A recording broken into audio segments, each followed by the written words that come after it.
everybody. Hello, hello, and welcome. Welcome to you. Today is Friday, August. Oh, it's Friday the 13th. I didn't realize that. 2021, and this is your PTE News Break. I am your host, Permission to Exist, who wasn't quite ready to start the show, but we are here. We are here, folks. Hey, everybody in the chat. Welcome, welcome, welcome. Before we start, I just have to say, shout out to I Hear Shapes, who sent me my very first viewer subscriber gift. And he or she, actually, I Hear Shapes, I'm not sure if you're male or female, but either way, is after my very heart. Okay. I think it's she. She is after my very heart because she sent me Bounty paper towels and Bounty napkins, and my life has changed. I didn't know Bounty made napkins. Didn't know that. I only thought they were in the paper towel game. I didn't know they made napkins. Life changer. So I'll be cleaning random things this weekend for no reason because I have an excess now, as opposed to trying to measure them out and make it work. Like, okay, only use one pack per week, girl. Calm down. Now I have extra. So thank you so much, I Hear Shapes. If you all are interested in sending me something, the mailing address is in the description box. Also, if you're interested in being on the mailing list for my live streams, all live streams except this one, you can sign up for that too. The link is in the description box, and you can manage your subscription settings from there. So welcome. I see Duluth, Georgia is in the house. Shout out to Duluth. Welcome, everybody. So why don't we go ahead and get started on our show? First of all, it's really hot. I don't know if it's hot where you guys are, but man, like it's the type of hot that just breaks you down. Like it just makes you want to just lay it out and give it up. You know what I mean?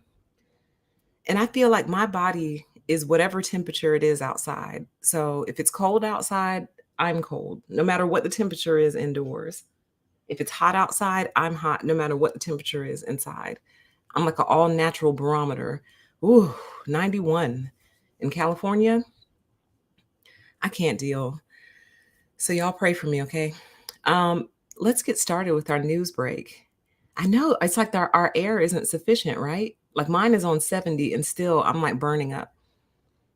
I don't think I'm going to make it.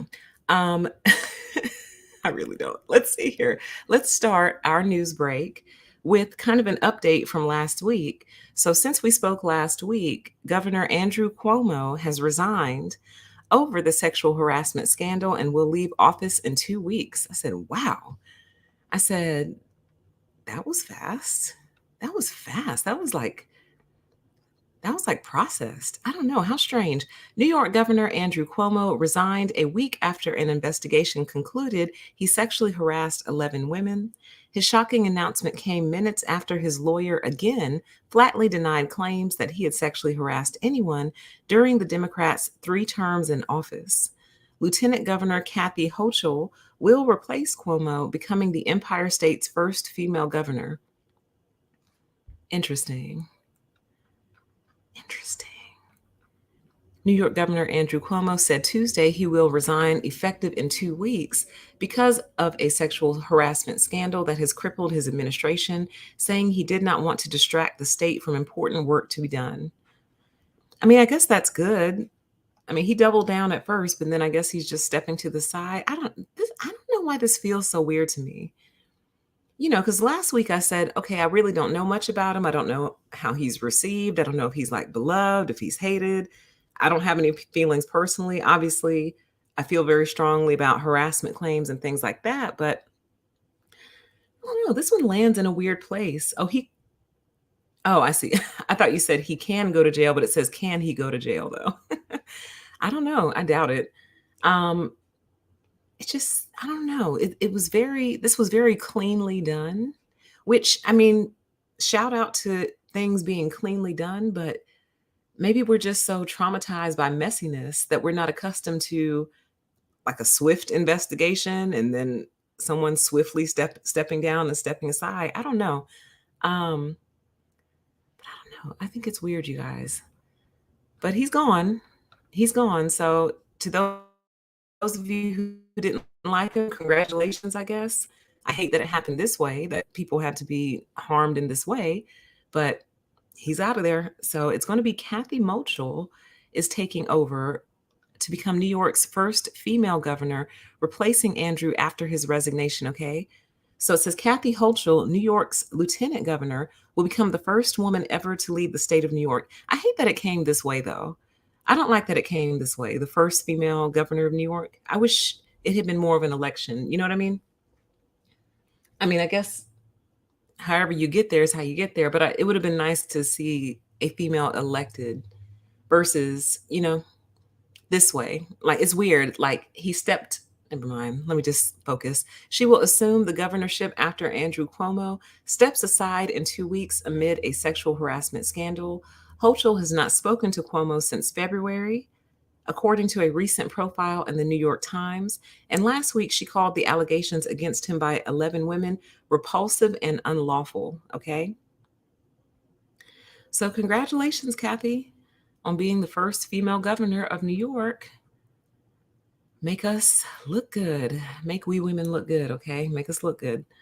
All right. So there's that. So that was like packed up and put a pretty little bow on it. Maybe it just feels like it came out of nowhere because I feel like situations like these brew for a very long time. Like they brew for months and months and months. And maybe it has been, I just haven't been paying attention. It just seemed like to come out of nowhere. It was like one day they were like, yeah, we had this investigation that we've been doing, and these were the results, and we don't like it, and we want him to step down. And he was like, okay, like that. Something. My spidey senses are going off. I don't doubt that anything that he's being accused of is possibly true. I don't doubt that at all. You guys know how I feel about those things. But something about it is just, I don't know. It feels weird, but whatever. So bye, Andrew, and hello, Kathy. All right. So Google is planning on cutting the pay of employees who work from home because they just cannot let this go. If you are not coming in, we will not pay you the same amount. But let's get facts. It says Google has rolled out a new internal calculator to explain potential pay cuts to employees who choose to work remotely. And the early results suggest it will penalize its suburban staffers.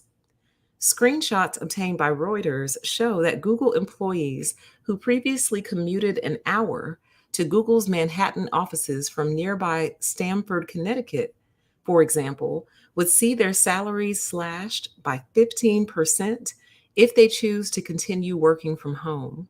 By contrast, Googlers who live within New York City's 5 boroughs and choose to work from home permanently would not see their pay slashed at all. I guess I don't know enough about the geography to make that make sense. By contrast, Googlers who live with the screenshots also showed 5% and 10% differences for commuters living in Seattle, Boston, and San Francisco areas. Google employees who move even farther away from the company's offices have been warned that they could face even harsher pay cuts. A worker who left San Francisco for Lake Tahoe would have their pay cut by a whopping 25%. That would mean an employee with a $150,000 salary would suddenly make less than $112,000 per year. The calculator states it uses U.S. Census Bureau Metropolitan Statistical Areas, or CBSAs. Stamford, Connecticut, for example, is not in New York City's CBSA, even though many people who live there work in New York. News of the Google tool comes amid a broader debate at tech companies about remote work and compensation.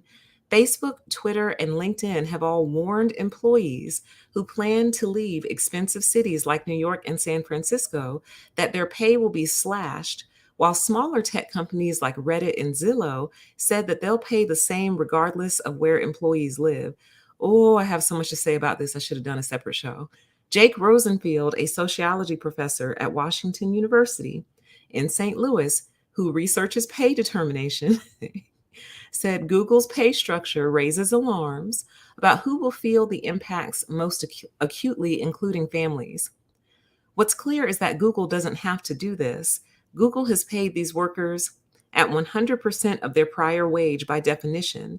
So it's not like they can't afford to pay their workers who choose to work remotely the same that they are used to receiving. Google, which also has about 140,000 employees worldwide, took in $61.9 billion in revenue during the second quarter of this year alone. The company did not immediately reply to a request for comment. And then the final quote says, "Our compensation packages have always been determined by location, and we always pay at the top of the local market based on where an employee works from." Yeah, okay. Okay, sure. Sure. Wow, I'm triggered.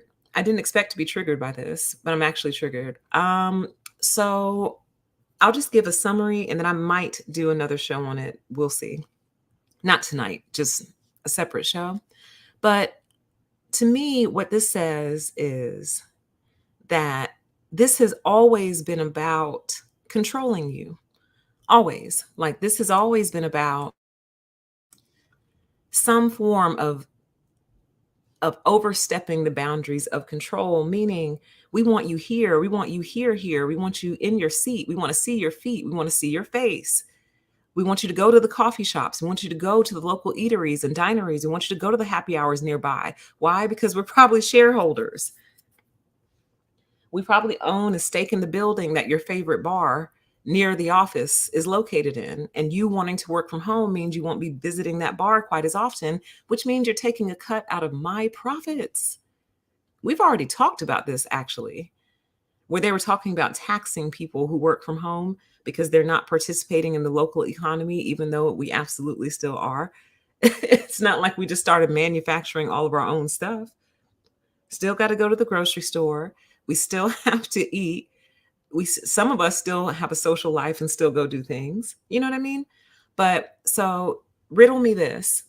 What is the pay based off of? They claim it's based off of geographical location, right?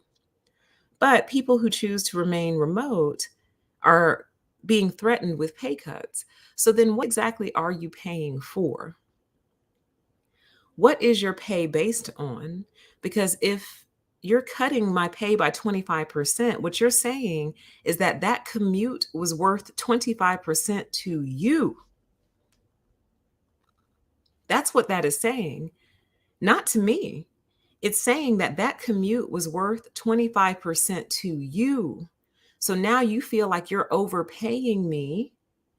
So now you're going to reduce my salary because that commute was worth 25% to you, not me. So, you know what I mean? Like,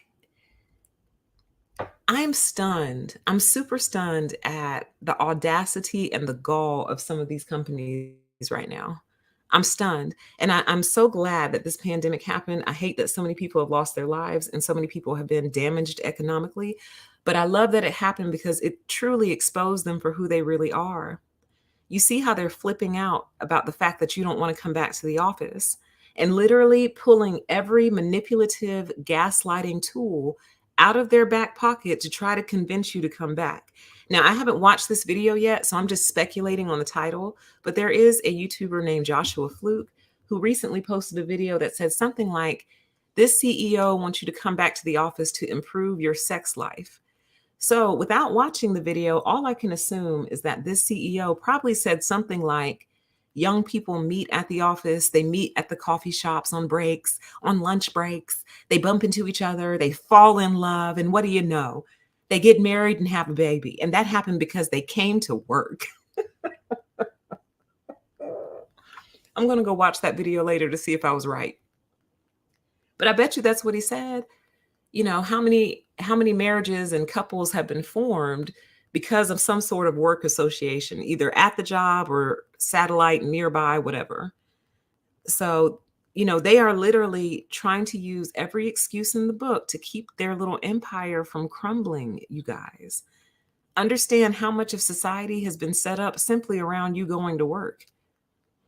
Like our whole society, it seems like, is set up around you going to work. And they're upset about that because remember, they like to design things that move in one direction. They don't design things that can move in two directions. So this whole thing has been designed in one direction, which is you going to work physically. Yes, clogging the highways and everything, because then that gives justification to road projects, construction projects. That gives justification to, you know what I mean? The different auto body and tire shops and traffic cops. It gives justification to traffic cops when there's traffic out there every day. I could go on and on. I could make the rest of the show about this. So but somewhere there are some employees deep within Google, shout out to you, who are going to write their boss back and say, that's cool.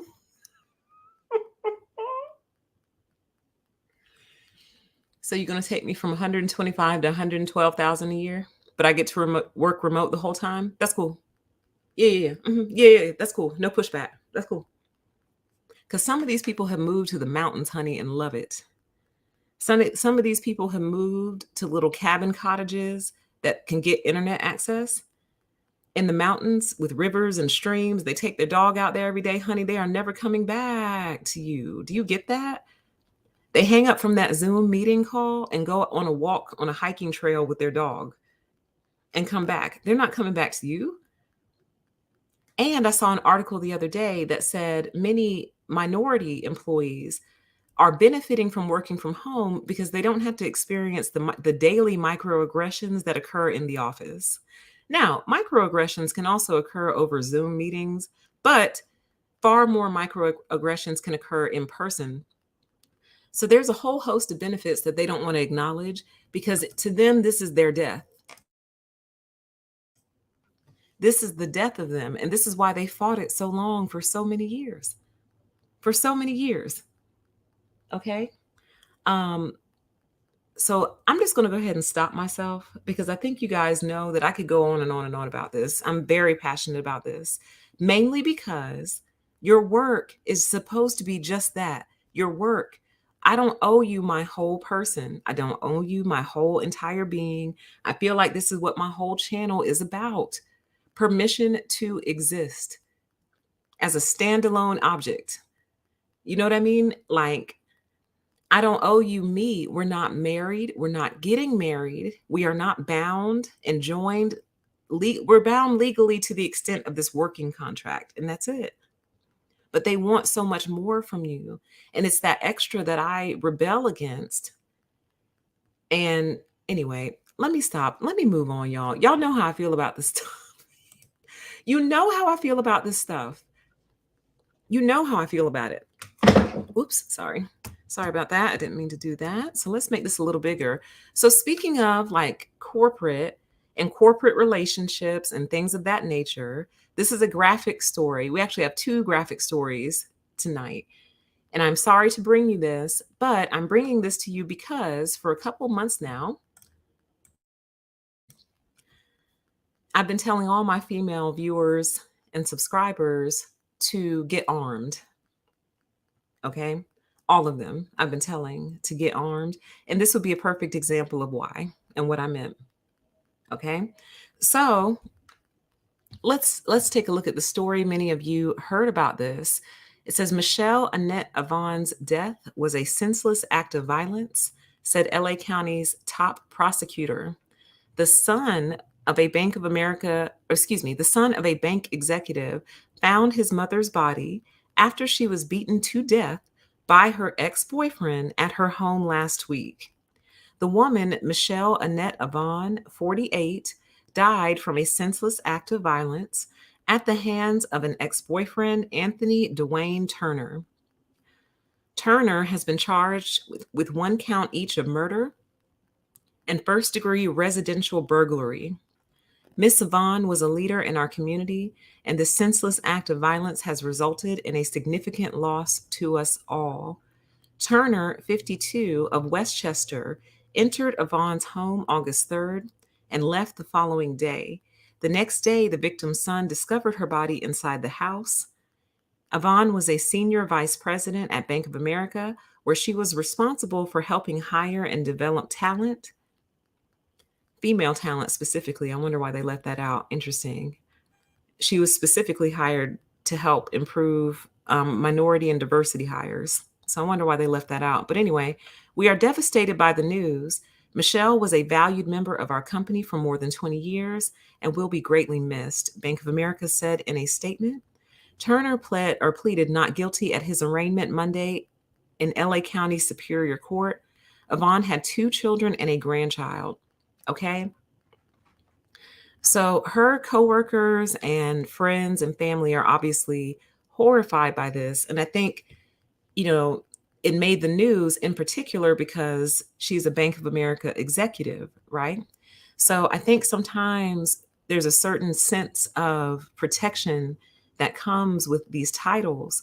And ladies, I just need you to know that there is no protection. The higher up the corporate ladder you climb, there might actually be less protection. And because of who she was, her position, what she had achieved, and what she was trying to do, which was help more women and girls, in particular minority women and girls, enter into spaces like these, you cannot process the jealousy that some men feel towards you. You cannot process it. We often focus on the jealousy between women, but what you don't see coming often is the jealousy that comes from a man. Sometimes when a woman achieves great things, especially a Black woman, okay? Now, it's not in this article. So I'll just say this is hearsay and this is just something I've been seeing around, but there in the news, it's been saying that he was also a coworker. They kept saying this was her coworker, her coworker. And then it came out that this was her ex-boyfriend. So I don't know if they used to work together. I don't know if they still work together. But if it was also her coworker and ex-boyfriend, that just adds another layer to it to me. Because, and this is just me speculating, okay? If he was a current coworker and ex-boyfriend, okay? This is what speaks to me to the whole, please stop trying to control people and how they present and what they do in terms of like on these Zoom meetings and things, because you don't know what's going on in the background. You don't know if a person has a stalker at work. Some companies don't care if you date each other. Other companies have strict policies against it. For the companies that don't care, you know, these things go south sometimes. You don't know if a woman needs to protect herself. You don't know if she's relocated and in a different location, but you force her to come on camera and now everyone can see her background and perhaps her stalker can see, oh, she's at her other house.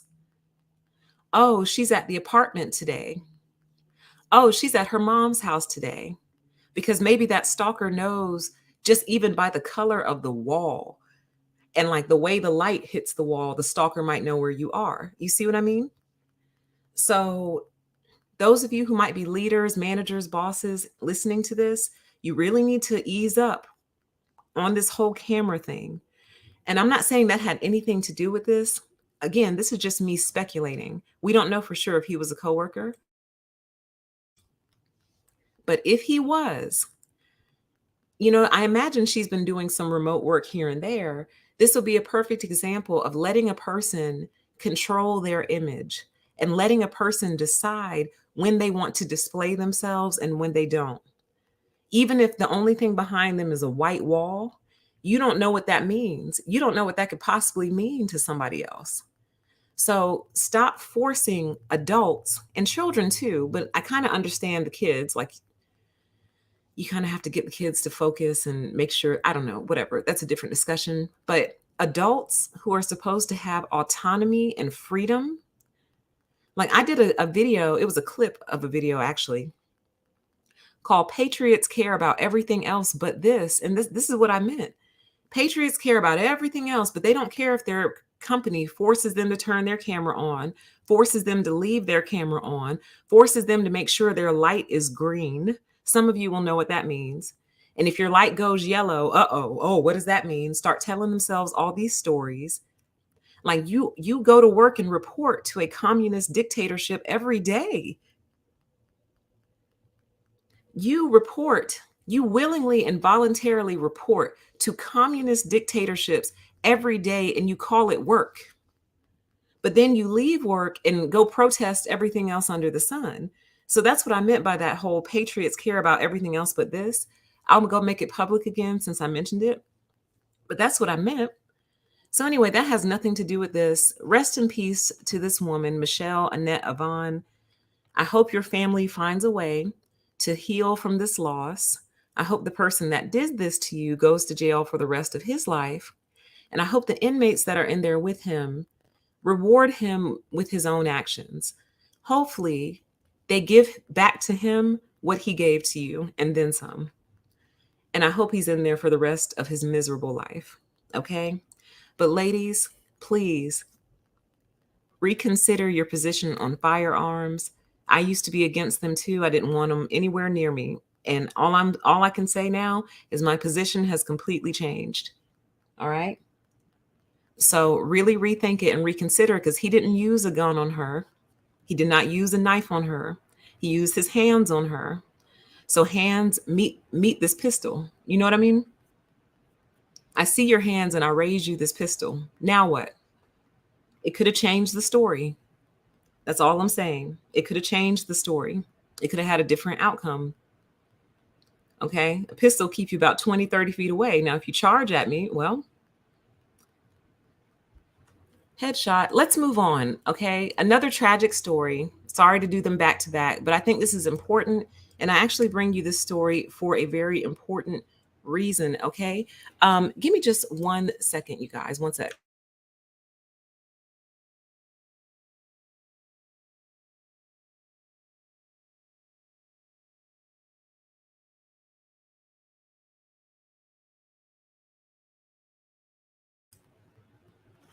Okay, I'm back. So this happened in Georgia. Basketball coaches are charged with murder after a teen dies at practice. August 13th will mark 2 years since Imani Bell died following an outdoor high school basketball practice in extreme heat. Okay? Atlanta, this is coming out of Atlanta. It says Friday will mark two, there we go. Friday will mark 2 years since Imani Bell died following an outdoor high school basketball practice. Her family has been searching for answers and justice since then. A grand jury in Clayton County recently returned an indictment charging 2 coaches with murder for the 16-year-old Clayton County student and basketball player's death. The indictment charges LaRosa Maria Walker Esquire and Dwight Broom Palmer with second-degree murder, second-degree child cruelty involving manslaughter and reckless conduct. Esquire and Palmer were arrested in July following an issued indictment. They were both released on a $75,000 bond. Okay? It says, in a previously filed wrongful death lawsuit from the Bell family, Esquire is listed as the head basketball coach for the Elite Scholars Academy. In a response to the lawsuit connected to Bell's death, Esquire's attorneys wrote she was on her first day as this was her first day as a coach of this basketball team. Wow. She was on her first day as coach of the girls' basketball team, and she was relying on the direction of the athletic director and Elite Scholars Academy personnel to conduct this conditioning activity. Palmer is listed as an assistant basketball coach in the Bell family's lawsuit. Okay, so this is the young lady. Okay. And then it says in 2019, the teenager was attending school as a junior and playing for the girls' basketball team. In the wrongful death lawsuit, attorneys say an outdoor basketball practice was approved by the school and supervised by the coaches, despite a heat advisory being issued for the area on the school on the same date. The temperature during the practice, according to the Bell family's attorneys, was between 96 and 99 degrees Fahrenheit. And the heat index put the temperature at between 101 and 106 degrees. It says, due to the extreme heat and humidity outside, Imani began experiencing early signs of heat illness and was visibly struggling to physically perform the outdoor conditioning drills defendants directed her to perform. Defendants observed Imani experiencing early signs of heat illness during the outdoor practice, but nevertheless directed Imani to continue performing the conditioning drills with her team and directed Imani to run up the stadium steps. Imani had no underlying health issues contributing to her death, according to the lawsuit. The teenager suddenly collapsed during practice, lost consciousness, and became unresponsive. She was taken by ambulance to a nearby hospital and pronounced dead later that evening. When contacted for comment on the status of Askiri and Palmer's employment with the school system, or any statement the district would be releasing in response to the matter, a spokesman said, due to pending litigation, it is the standard practice of Clayton County Public Schools to decline to offer comment. Of course, never going to say anything. All right. So here she is again. All right. Very, very sad story. Here's the reason that I bring it to you, okay? Mainly because I feel like as I was thinking through the story before we went on tonight, I feel like what I've been trying to say and what I've been trying to do this whole entire time, among other things, is convince you to love yourself, right? Now, this is a young lady. She was only 16. I put no fault on her at all, right? But if any young person hears this tonight or any other night coming up, you have a right to stand up for yourself. You have a right to protect yourself. You have a right to defend yourself. You have a right to read your own body and say, this is too much for me. Sorry, I cannot continue. I'm sorry. You have a right. Will people look at you and point fingers and call you a quitter and you're not for the team? Yeah, they will. But guess what? You'll be healthy and you'll be alive. I feel like this is what has been beat out of us as a society. The ability to, number one, recognize what we actually need in the moment, speak up for ourselves, not be afraid to do so, and not be afraid to incur the wrath of narcissists, basically. Oh, good question. The question in the chat says, was she wearing a mask? I'm not sure. But if she was, I'm sure that didn't help. It's hot today. It's hot right now. And then you do physical activity on top of that. You know what I mean? She could have been dehydrated. But the bottom line is everyone's body is different. And just because my peers can endure this doesn't mean I can.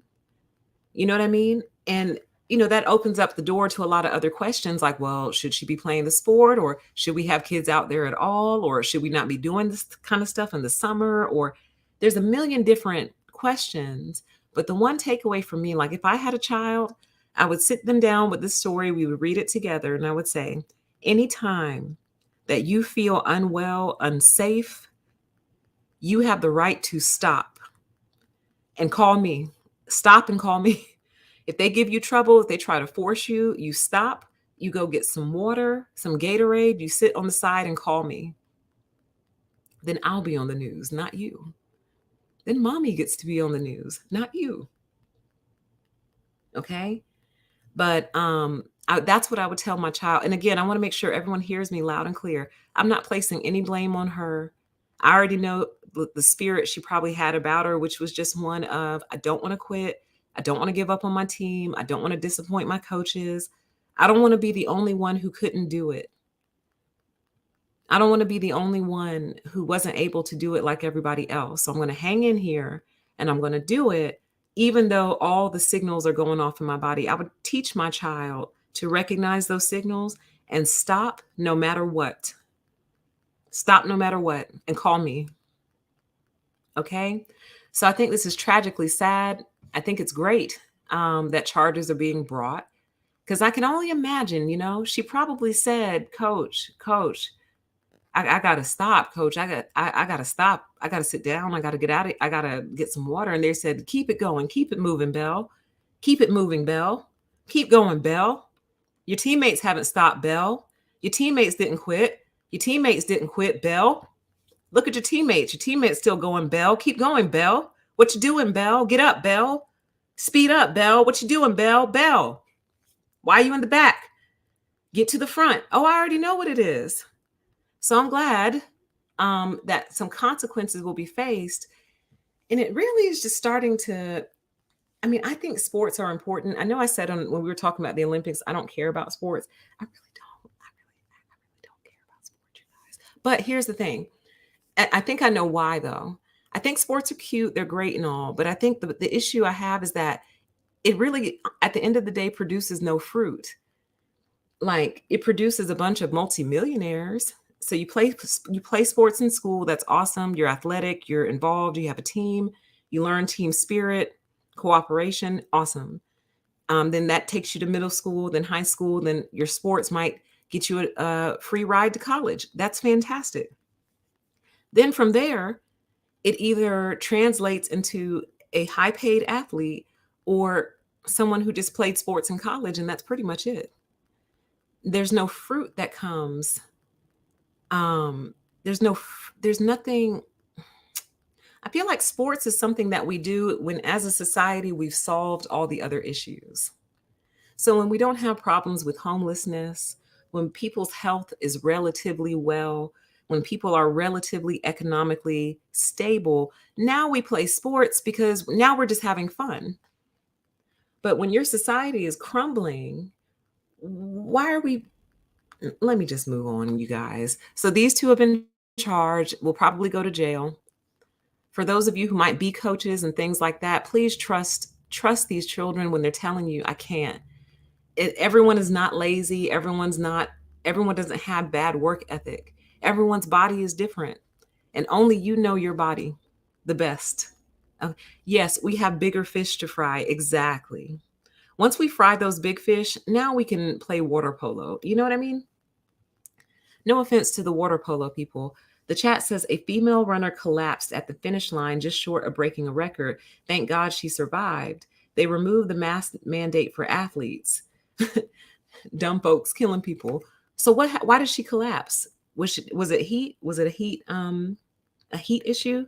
Because I thought I heard about that, but I thought they said it's because she thought she had crossed the finish line already. The chat says, yes, I remember this on the news. Coaches had her and the team practicing outside in the hot Georgia heat in August of 2019. Good Lord. It says the chat says fitness and community are the two main fruits of sport, not much else. Very true. Very true. And I do think those are valuable. I don't want y'all to think I don't care at all.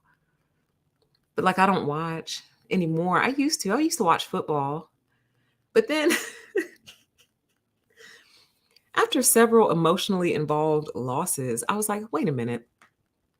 My emotions are all tangled up in this, and for what? Ultimately, what do I get out of it? Nothing. I don't know these people. I'm not an investor. I have no stake in this at all. So anyway, but shout out to you if you like sports. I'm not judging you. That's just me. I have bigger worries. I'm worried about other stuff. That's all. I don't feel at ease to enjoy sports. That's what it is. I think that's the perfect way to put it. I don't feel at ease to enjoy sports. I'm not at ease like that.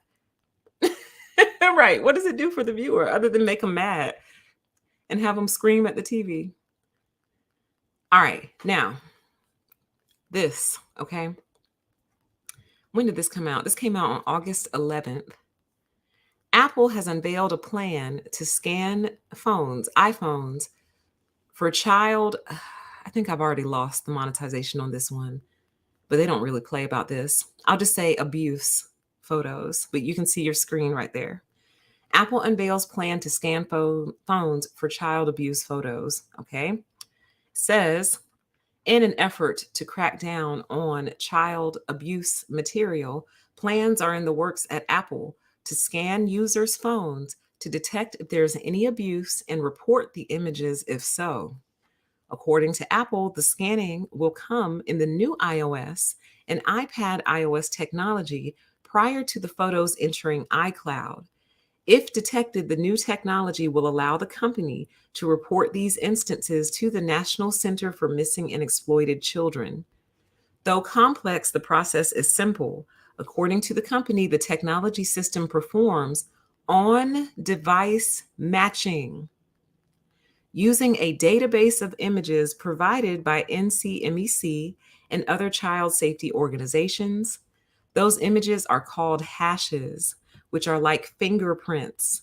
According to Trend Micro, what's in a file is processed through a cryptographic algorithm and a unique numerical value. The hash value is produced that identifies the contents of the file. But Apple employees aren't actively reviewing the photos. All of this is made possible through technology. The company converts the database into an unreadable set of hashes that is securely stored on users' devices. So hold up, pause. But Apple employees aren't actively reading the photos. All of this is made possible through technology. The company converts the database into an unreadable set of hashes that is securely stored on. So basically, we're all going to have child abuse hashes on our phone, basically. They're storing the database in the phone. So if or when you upload an inappropriate picture, it's already there. Boy, in a release from Apple, if the data in the photo meets a certain threshold of CSAM content, that's when the user's account is disabled and they are reported. The threshold is set to provide an extremely high level of accuracy and ensures less than 1 in 1 trillion chance per year of incorrectly flagging a given account. Let me scan the rest of this. It says Chelsea Hucker is the executive director for Foothills Alliance, an agency that assists victims and survivors of sexual assault. She believes this move by Apple is a game changer. If you can track that photo information, you can track where it came from, who took it, where it was taken. And so, that will obviously enhance prosecution of those types of crimes. She said it's about protecting our most vulnerable citizens. Says Attorney John Reckenbiel said it's obvious one doesn't have a right to privacy to possess child images, adding it's against federal and state law. Whether you're dealing with, oh, okay, that's quite a little typo there. Whenever you're dealing with child images, you never have a right to privacy to something such criminal behavior as possessed in child images. Obviously, that's against federal and state law, but argues that isn't where the issue lies. It says, however, the way it seems with what Apple is doing is that they're going to be scanning your phone kind of like a governmental entity. Apple would be triggering the Fourth Amendment because they would be acting somewhat of a quasi-governmental entity. If they're acting in the shoes of the government, where they're scanning your phone for some illegal activity, then there has to be the warrant requirement. He adds to check with your provider, look at the terms of use, and know your rights, because ultimately what's going to happen is someone is going to say no, Apple is going to say yes, there's going to be a lawsuit filed, and a judge is going to have to make a determination. Apple states the threshold is set to have an extremely high level of accuracy to ensure less than a 1 in 1 trillion chance per year of incorrectly flagging an account. If a user feels their account has been mistakenly flagged, they can file an appeal to have their accounts reinstated. Okay, let's talk about this. Now, obviously, I'm for anything that protects children. I'm for anything that gets perps off the street, these sick individuals that live among us. But I don't like this, you guys. And I'll tell you why. I'll tell you why I don't like this, because it's not long before it goes, well, let's start scanning for, illegal drug activity, right? And some of you might say, well, they're illegal drugs. You shouldn't have illegal drugs. You shouldn't be doing the cocaine. You shouldn't be doing that wacky weed. So you shouldn't have illegal drugs anyway. Basically, what it creates, in my opinion, is a slippery slope to where they just start scanning your phone for anything, scanning your pictures just for anything. Just see what you're up to. See where you're going. What if one day you're really, really mad at your boss, right? Because right now it's just pictures, but pretty soon it will probably be text messages, right? So what if one day you're really, really mad at your boss, and you know how some friends talk between each other?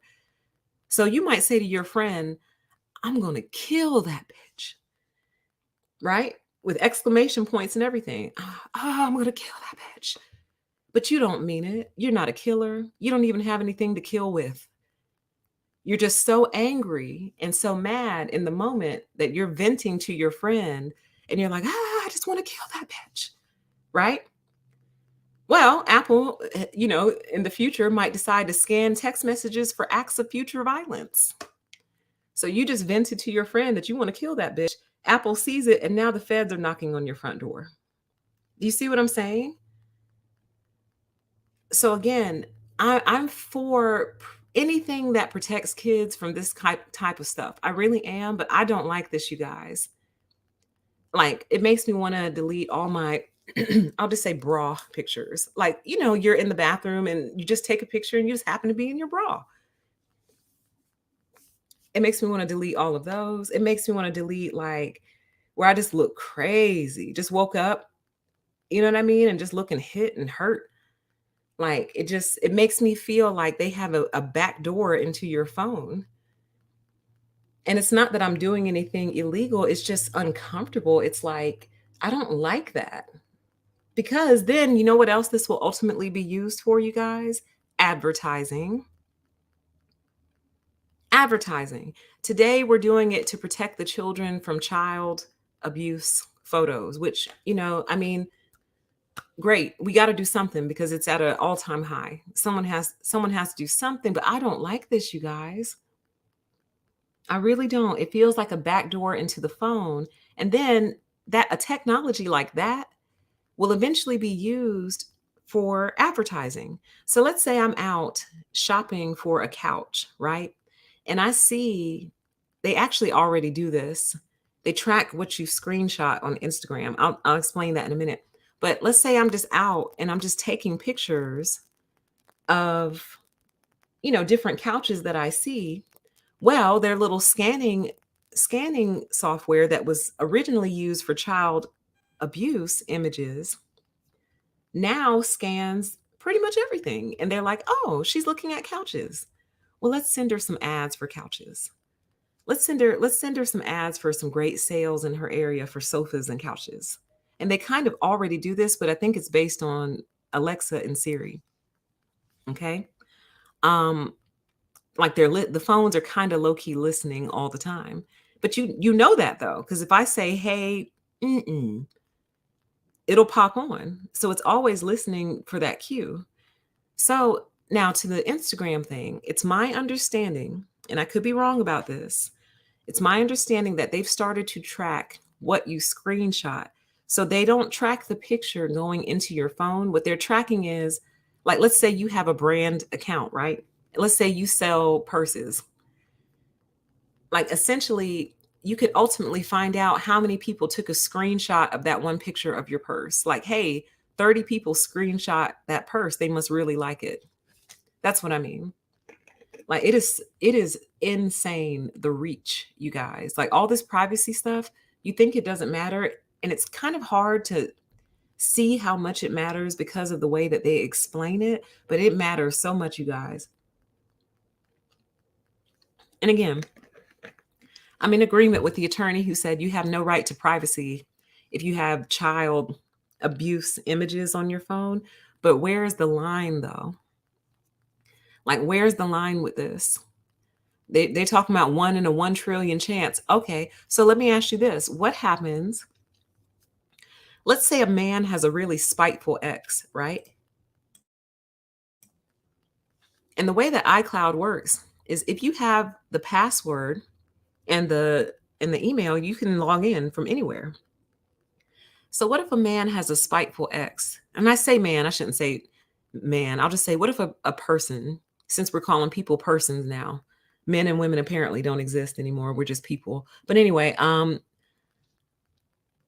let's say a person has a spiteful ex, and that spiteful ex logs into their iCloud account from somewhere else and uploads a bunch of stuff outside of their awareness. Like, first of all, would you be able to prove that? Second of all, like, how quick before the feds show up to this person's door? And then third of all, how long would it take them to prove that it's not true? You see what I mean?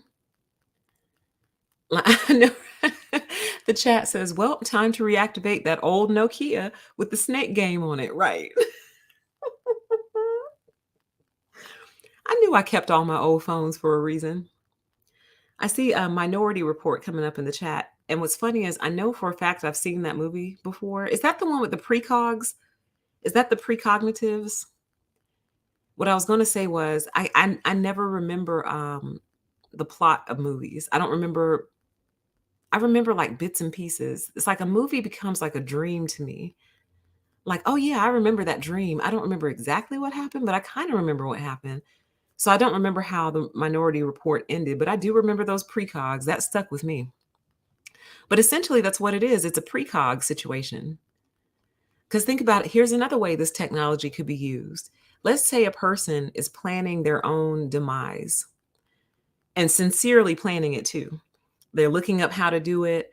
They're taking notes. They're making little purchases here and there. They're maybe writing different letters to different people in their phone, in their notes. And this technology picks up on that. And then the next thing you know, someone's knocking on your door with a white jacket. Do they still use the white jackets? I don't know. But the next thing you know, you're being hauled off and Baker acted, and you wonder why. Because they scanned your phone and saw that you were planning your own demise. So you see what I'm saying, you guys? Like, ooh, I very noble cause, but I don't like it. It makes me so uncomfortable. I'm already uncomfortable that you can talk about something with a friend and then end up having that advertisement pop up in your feeds shortly after. I already don't like that. I don't like that at all. So there is a way to get Apple to stop, and I already read through this article. Basically, what it is you just can't upload your photos to iCloud. So the scanning allegedly takes place as you upload your photos to iCloud. Now, I just have to know what kind of idiot. Well, most criminals are idiots, but wow, if you're living that type of life and engaged in that type of low life behavior, why in the world would you put it in the cloud? Are you stupid? Like, but anyway, according to them, the scan takes place as it gets uploaded to the cloud. So allegedly, it's not taking place on your phone, it's taking place as it goes to the cloud. So if you don't want this as the new updates arrive, you just basically have to stop syncing your phone to the iCloud, basically. Apple, I predict a huge loss in revenue for iPhone because of this. Yeah, a fake noble cause, exactly. Huge loss in revenue for iPhone and Apple um, because of this, because it doesn't look like you'll have any control over it other than just not uploading your photos to iCloud. So I trust that none of you are those types of people. It's not that I'm worried about. It's where are y'all going to go from here? Because think about how many technologies started one way and kind of morphed into something else. Like Facebook literally started as just a place where people could just chat and like make written posts back and forth. Then you could start putting your pictures up. Then you could start putting videos up. Then before you know it, Facebook has become like a place where literally if you wanted to run your business off of Facebook, you could. You could have a little online store. I think you can even sell things directly from the app. Like you can actually post things on the app and sell it from the app. Like the whole transaction takes place in Facebook. So you see what I mean? It went from a place where college friends get together and chat to a place that is like literally you have to use it to sign in to things sometimes. Do you see what I mean? So that's kind of what I mean, y'all. So pay attention to that. And I don't know, we might need to start paying more attention to all this privacy stuff because I'll be the first to admit, like I'm the person to just scroll the terms and conditions, like yeah, I agree, click, submit. But maybe I should stop doing that because God only knows what I've agreed to over these years. Okay, so there's that. All right. So we've had a couple of heavy stories in a row. So why don't we lighten the mood a little bit? Now, some of you will not like this because a lot of you don't like it when this kind of stuff happens to young people. Um, but I'm amused. Sorry, I am. Um, a 13-year-old boy was duct taped to the seat on an American Airlines flight.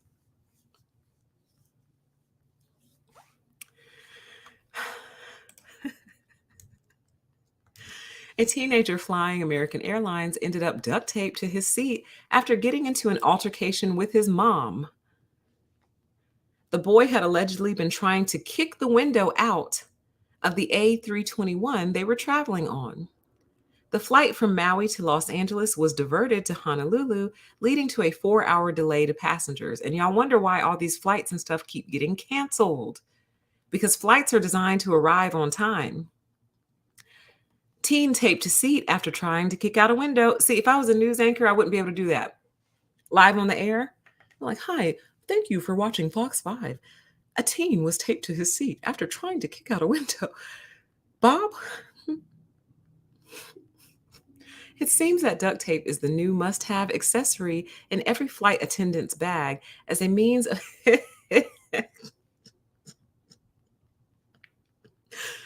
as a means of dealing with the rapid rise in unruly passengers. Following an incident in July where a first-class passenger ended up taped to their seat, American Airlines has used the super sticky tape to restrain another passenger on board their flight, only this time it was a 13-year-old boy. According to footage obtained by the Los Angeles CBS local, American Airlines was flying from Maui to Los Angeles when the 13-year-old became disruptive.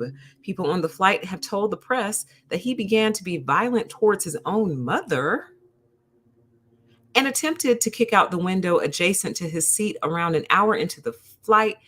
Baby, y'all are getting activated on these planes.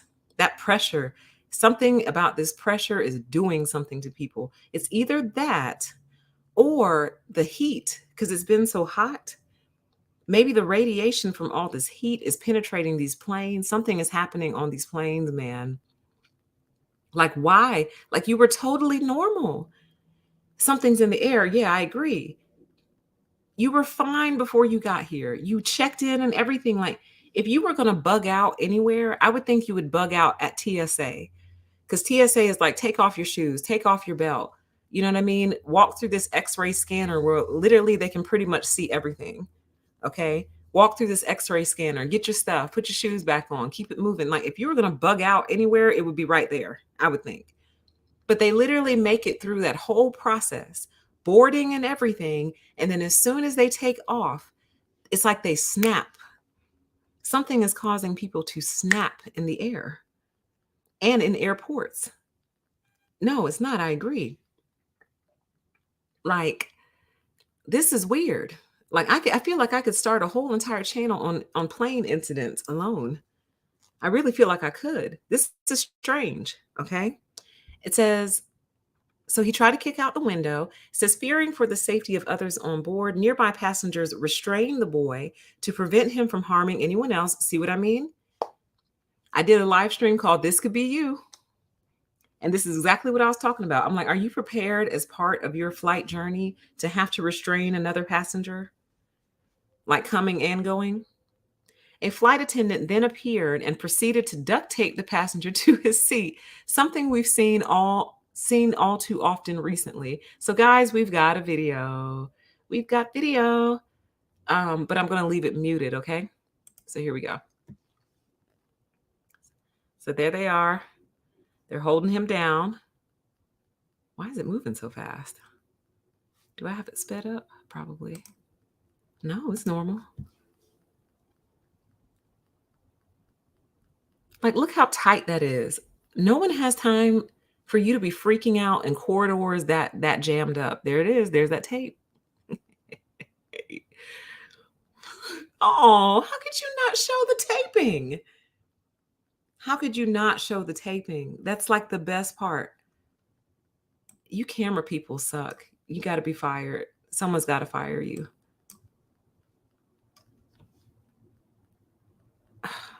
How you don't show the taping, I don't know. That's what I needed. Wow. Look at their flight path, y'all. So basically, they took off, went out into the middle of the ocean. You see that? The middle of the effing ocean, you out here doing all that. And then turned around and had to come back because somebody tried to kick the freaking window out of the plane. A 13-year-old. I wonder if he had his, never mind. So yeah. So anyway, wait a minute. It says, is duct tape the answer to everything? It says duct tape is not a perfect solution to anything, but with a little creativity in a pinch, it's an adequate solution to just about everything. Duct tape, where are the zip ties, you guys? Like, where are the zip ties? Those would be so much more effective, but I guess they have to keep them from standing up. And a zip tie will not keep you from standing up. It says the use of duct, this reads like a textbook. The use of duct tape in aviation has been on the rise significantly in the past few months. While some may have presumed to spot the silver adhesive tape on a wing and cowling surfaces, this is actually speed tape, a specific type of tape used to provide temporary repairs to aircraft. While speed tape has found its home in external repairs, duct tape has found a new use entirely, and it's all in the passenger cabin. Ooh, ooh, ooh, ooh, ooh. Oh no, this is the Frontier guy. But still, let's see if we can get it. We didn't get to see this. You guys fucking suck. My parents are worth fucking $2 goddamn. And you know what? You fucking suck. Yeah. Hey, you know what? My grandma fucking attorney. Shut the fuck up. Wow.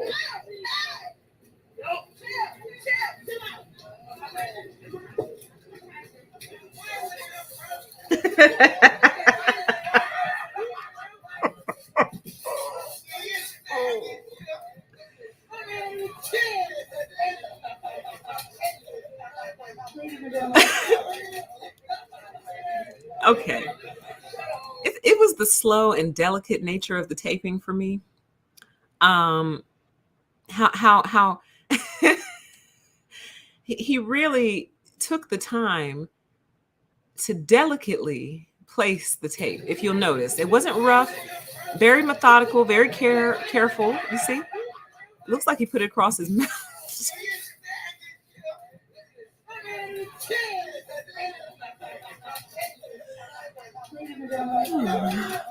What y'all? I'm not getting on these planes with y'all anymore. Screw that. If I can't make it there by car, I'm not coming. Okay.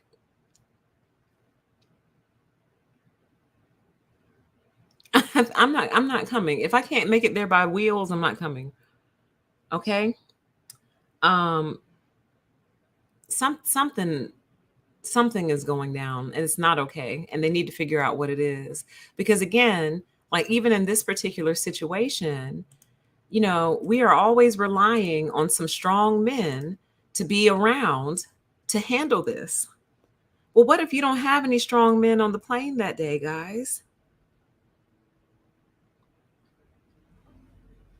Like, do you see my point? Like, we can't always rely on the good nature of good Samaritans to hop in and put themselves in harm's way. Like, we got to figure out something, okay? So someone else got duct taped. All right. Yeah, Amtrak. We don't hear any incidents on Amtrak. So maybe we should all start taking the train. Okay? Because I can't deal. All right?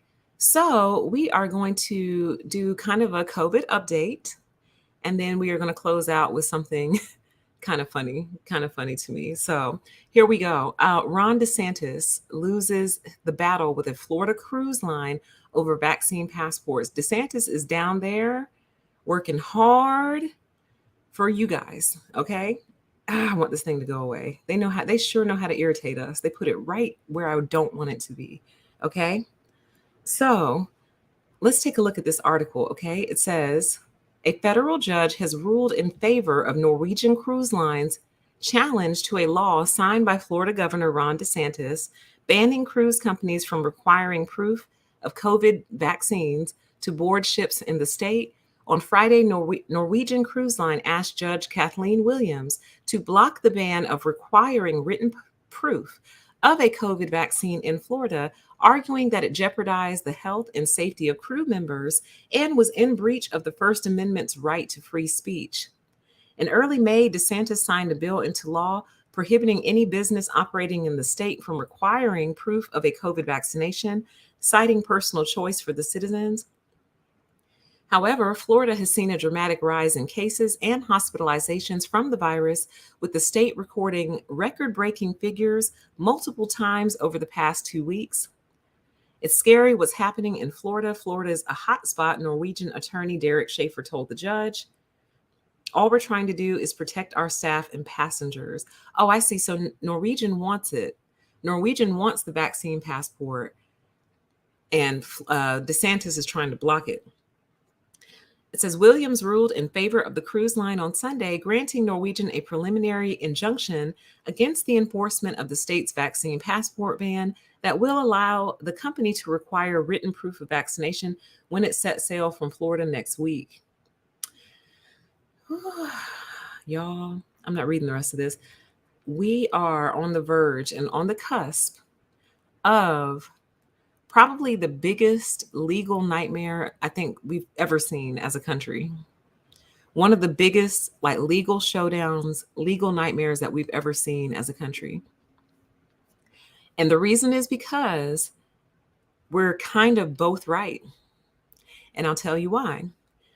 Norwegian, as a business, has a right to require vaccination on their ship. I mean, things already spread like crazy on cruise ships. I forget the one that people always get, norovirus. People get norovirus a lot on cruise ships. So, and cruise ships, from what I understand, germs spread quickly because everyone is touching everything. You know what I mean? So Norwegian has a right to say, we would really prefer everyone on here, including staff, to be vaccinated. But you as a human also have a right to say that you don't want one. You don't want that. So that's why this is going to result in one of the biggest legal showdowns in history, especially when you try to attach employment to something medical, because in many ways that's medical discrimination. It is. It's I'm drifting into my other thoughts. I was about to start drifting. Oh goodness, I was about to start drifting away into those other thoughts. Oh, this is getting ready to get ugly. This is getting ready to get messy. Because here's one question that I think would help guide all of this. What is our goal here? Are we trying to reach 100%? Is that our goal? And if we're not going for 100% vaxxed, what is an acceptable number? And then once we reach that acceptable number, is everyone who's unvaxxed then going to be allowed back to join the rest of society, or are we permanent outcasts? Are we permanent lepers, or once we've reached our target goal, can we then say, okay, it's pretty much safe to go back to normal now? Do you see what I mean? If I had to make a prediction, I would say that even after we hit our target, it'll still be like, nope, you still got to be vaxxed to come in here. And it's like, yeah, but there's 6 people in the whole world with COVID. It's like, so what? You got to have your vax too. It's going to get ugly, you guys. Ugly. Yeah, the goalpost keeps moving. And they have not defined what their goal actually is. Is it 100? You'll never get 100. So what is it? 90? 80%? What are we aiming for here? And once we've achieved it, do the unvaccinated get to rejoin life, or are we going to get thrown in a camp? Let's continue. The FBI warns about penalties for making and using fake COVID-19 vaccination cards, which I am pretty sure we talked about already. Actually, dang, this is not the story I wanted. 2 people got arrested for making fake cards. That's what I wanted to show you guys. Let's read this though. It says, as more businesses, schools, and cities begin to require the COVID-19 vaccine, reports are surfacing of fraudsters making, selling, and using fake vaccination cards. This spring, the FBI warned about false vaccination cards for sale that were circulating online. Like, wow, that was fast. You guys don't waste any time. Now, how did I do that? Here we go. I was trying to make the screen bigger and went somewhere else entirely. They announced in July, the Department of Justice announced the arrest of a naturopathic doctor in Northern California. The agency said the doctor gave patients false vaccine cards and homeopathic remedies, claiming they would help the body fight off COVID. Oh, I see why. It says the DOJ said that misrepresenting the official seal of a U.S. agency, like the CDC logo on vaccine cards, could be a violation of federal law. Violators could face up to 5 years in prison or a $5,000 fine. So, again, I'm pretty sure the question that I posed previously was, so do you flash your card like you flash it at Costco? You know how you just flash your card at Costco and just walk in? You could have just found that card on the ground. They don't know. But you just flash it. They're like, good. They hit their clicker and keep it moving. So y'all are just going to trust that this little postcard size piece of paper that someone just flashed at you is legit? Like, how do you prove it? You know what I mean? How do you even prove it when I think this was in Germany, you guys? A nurse just got arrested in Germany for giving, I think, 500 people saline shots. Let me see if I can find it real quick. She gave 500 people saline shots. Welcome to everybody in the chat. It's so good to have you all. Happy Friday.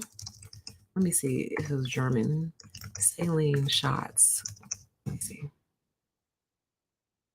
Oh, yeah.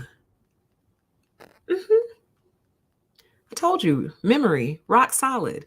Access, not so much. Let's see here. So this is on WebMD. There, let's go to NPR. I feel like people like NPR. So this came out 2 days ago. I should have thrown, oh, I don't even like looking at this picture, but we're just going to graze over it.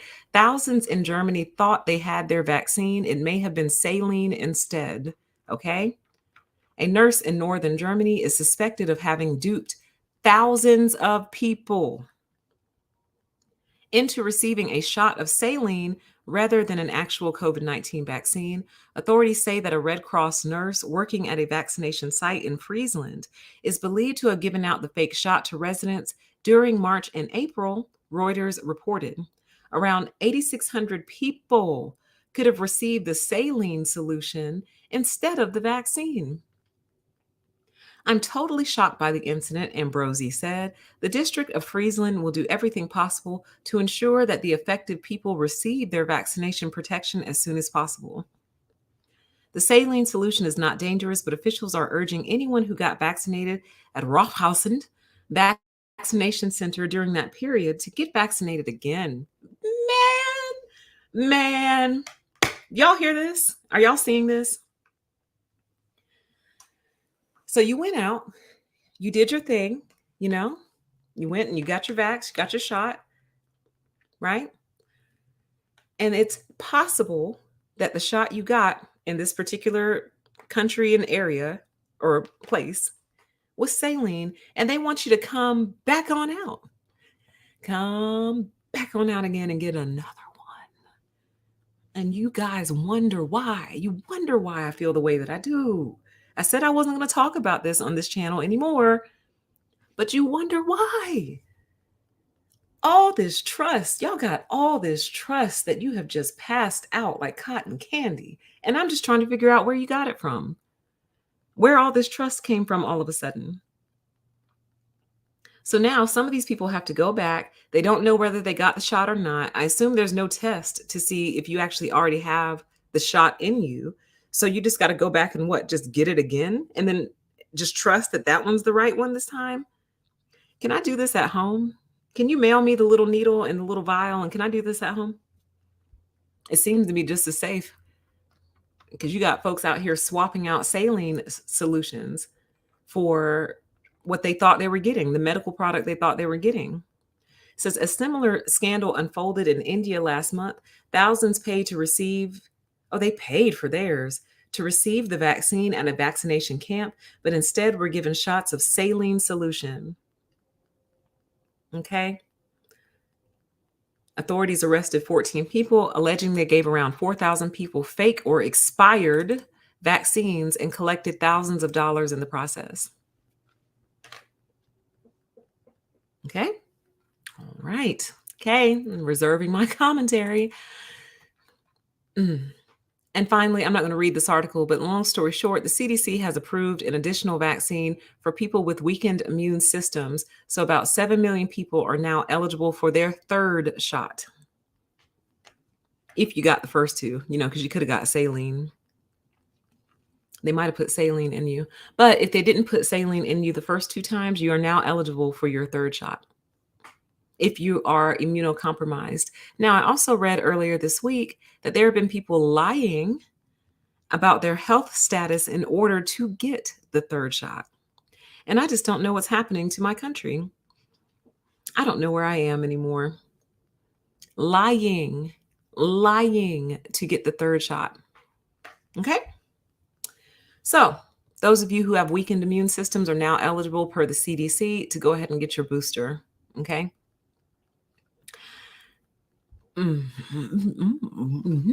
This is me covering my own mouth.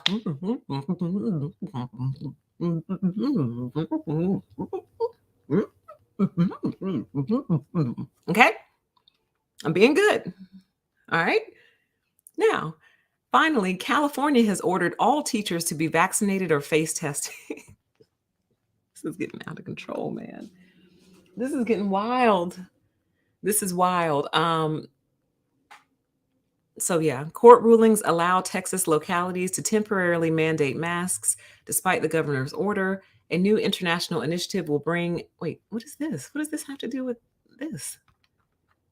We just threw just a random article plug in there. Here's the highlights from this. California orders all teachers to be vaccinated or face regular testing. Texas hospitals are overloaded. The CDC endorses COVID vaccinations during pregnancy. A new initiative will bring more vaccines to Latin America and the Caribbean. New York's, oh, y'all are weird. You're weirdos. You keep putting in stuff that has nothing to do with the title. So yeah, so there's protests all around. This is going to be a mess. They were already complaining about people not coming back to work. So now if you put a mandate on top of that, like, yeah, well, you need to come back to this office and you better be vaccinated when you show up, y'all are never going to get your employees back. Never. Like, all right. The chat says some people want out. Some people want out anyway. They can get out. Wait, I think I'm reading it wrong. Some people want out. Anyway, I think I'm reading it wrong, but LOL anyway. So yeah, this is just something else, really something else. Very, very interesting times that we are living in. I never thought in a million years I would be faced with the decision of whether or not to put something in my body in order to have a job. Never. Especially a remote job. Why in the world would I put something in myself for a remote job? Okay. So let's close with the story. Kind of funny. So you guys, what you're looking at here on your screen is called the Spite House. Okay. So this little thin green house wedged in between these two buildings here is called the Spite House. And when I learned the story about it, I thought it was funny. So I think considering the stories we've had tonight, let's close on something funny, okay? It says Boston's famous skinny house is on sale again for a whopping $1.2 million. The vertically rectangular shaped house was listed Monday, first time it's been on the market since 2017. The home, located in Boston's North End, is about 1,165 square feet, 4 stories, private deck, views of the Boston Harbor, All fantastic, right? But where's the backstory? Ah, where's the backstory on it? I didn't pull the backstory. So let me just tell you the backstory. The backstory on this is um, a soldier had gone off to war. And when he came back, his brother had basically built up all the land that they owned, right? So I guess they had come to some sort of agreement ahead of time regarding this land. But when he came back, his brother had built up pretty much the whole entire property, right? So on the one little sliver of land that he had left, he built this little tiny, well, it's not tiny, it's just slender. He built this slender house to block all of the sunlight coming into his brother's house. So this house is famously known in the Boston area as the Spite House. And if you could see the sign, I know you can't see it, but it says, "Welcome to the Spite House," right there on the front. So I just love people who are creative in that way. It's like, you screw me over, I will find a creative way to screw you back. And he did. He built a house so perfectly positioned that he blocked all of the sunlight entering into his brother's home. And my dream is to one day reach that level of petty, right? That's my kind of brother, right? You don't get mad, you get even. And my dream is to be able to reach that level of petty someday. I admire that. I aspire to this level. These are goals for me. And I just love that Boston left it. You know, I love that they didn't move it, they didn't tear it down, and that it's like part of the history of the area. But how smart though, right? Like, dang, how can I get you back for doing this to me? I know. I'll build a house that's just tall enough to block all of the sunlight coming into yours. And that's what he did. So this house is known as the Spite House. You can look it up if you want to get the more backstory and more history on it. But that was pretty much the whole story. So something funny and lighthearted. And remember, kids, don't get violent, get even. Or maybe we could say, don't get violent, get petty. All right. And with that, you guys, it was awesome. It was great to see you again. I'm going to try to do People of the Lie this Sunday. Don't hold me to that, but if I do, I will notify those of you on the mailing list. You will know first. Please join the mailing list if you have not yet. They get to know everything first, and I'll probably funnel any other new information. They'll always know first, okay? So sign up. The link is in the description box. It's so good to see you all again, and we will talk again oh, wait, before you go, those of you who are open to other ideas, I released a very important video on my other channel, A Deeper PTE. In particular, if you are a woman, I think you need to go watch that video, okay? I know some of y'all don't fool with that channel. You're not into the aliens and space stuff and God and demons and all that. I get it, okay? But this video has nothing to do with that, and you need to go watch it if you're a woman, okay? The title of it starts with Red Alert, okay? So go watch that video. It's very important. It's very crucial and critical. And with that, we will close out, and I'll talk to you guys all again very soon. Bye. Looking to expand your book collection but not sure where to start? With everything going on this past year, why not get away in the prophetic love story of Jazzman, written by V. Prophetess Hazlett? Based on the lovely setting of Rhinebeck, New York, Jazzman is a love story that proves lasting love still exists. Pick up your paperback or Kindle copy today, link in the description box below.